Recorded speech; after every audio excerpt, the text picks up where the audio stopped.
The obesity issue, the heart issue, never addressed. We could fix a lot of heart issues if we did the right things, if we did the right supplements, if we did the right protocol.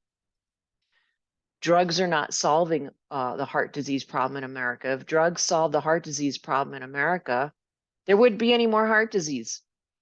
So, so your public health officials really are not there for you. They are there to support the system being pharmaceutical industry, conventional medicine, food companies, chemical companies, insurance industry. That's what they're there to support. So laws like this do not protect the public no matter what they want to say. They're protecting the system, which they are a part of. So let's look out for this in our neighborhood and be sure it does not happen.